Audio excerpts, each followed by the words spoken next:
শুনতো না, আজ কয় টাকা কামাইলো? আর 150 টাকা পড়ছে। বৃদ্ধ বাবা মার মুখে এক মুঠো ভাত তুলে দিতে সমাজের পুরুষের চোখ রাঙানি খেয়েও এভাবেই ভ্যান নিয়ে বের হয় সুলতানা। তার জন্য এত কষ্ট করে ভ্যান চালান আপা? এই আমার বাপের লাগে না, আমার মার লাগে। বাপ মায়ের জন্য।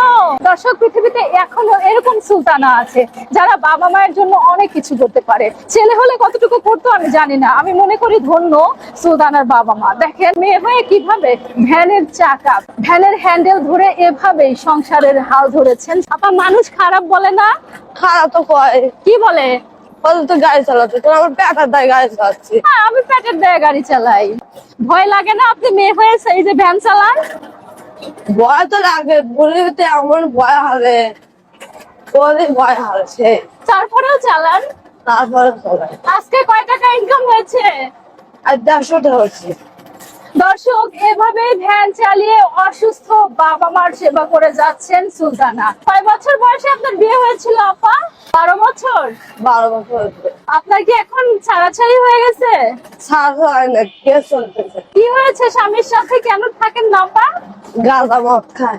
ও আচ্ছা। জীবন কত বৈচিত্র্যময়। একদিকে অভাব অনটনের সংসারে জন্মগ্রহণ করেছে, অন্যদিকে যার হাতে বাবা মা তুলে দিয়েছিল সেই লোকটাও অমানুষ। এর মধ্যে তার নিজেকে চালাতে হবে, বাবা মার দায়িত্ব নিতে হবে। আর তাই তো এভাবে ভ্যান চালিয়ে যা রোজগার করে বেলা শেষে সেই সবটুকু তুলে দেয় অসুস্থ বৃদ্ধ বাবা আর মায়ের হাতে। দর্শক, সেলুট জানাই আমার পাশে এভাবে মহাসড়কে ভ্যান চালানো এই সুলতানা নামের বোনকে। প্রিয় দর্শক, আজকের ভিডিওটা প্লিজ শেয়ার করবেন। আমি চাই এই বোনটি এই অনিশ্চিত জীবনের মধ্যে নয়, ভ্যান চালিয়ে নয়, একটা ব্যবসার মাধ্যমে নিজেকে ধরে রাখবে, নিজের পরিবারের ভরণ পোষণ যোগাবে। প্লিজ আপনারা সবাই এগিয়ে আসেন। আমরা চাই আপনাকে একটু সাহায্য সহযোগিতা করতে, তাকে একটা ছোটখাটো ব্যবসার ব্যবস্থা করে দিতে। প্লিজ, একটা নারী হয়ে ভাই সমাজের সবার চোখ রাঙানি দেখতে এইভাবে মহাসড়কে এসে ভ্যান চালানো যে কতটা চ্যালেঞ্জিং বিষয়, যদি বাস্তব প্রেক্ষাপট না দেখেন তাহলে বুঝবেন না।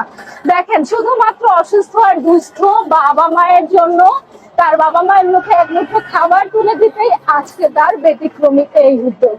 সাধুবাদ জানাই সাহসী এই নারীকে, সাধুবাদ জানাই তার এমন কর্মকাণ্ডকে। এভাবেই কখনো সিএনজি কে, কখনো বাস, কখনো মোটরসাইকেল এবং অন্যান্য ভ্যানকে টেক্কা দিয়ে চলে সুলতানা। কারণ তাকে চলতেই হবে, তিনি থামলে চলবে না, কারণ তিনি থেমে গেলে থেমে যাবে তার বাবা আর মায়ের জীবন। বাবা মাকে খুব ভালোবাসেন না? তাদের জন্য এত কষ্ট করেন? কষ্ট তো হারাই লাগবে, বাবা মা ছাড়া কঠিন।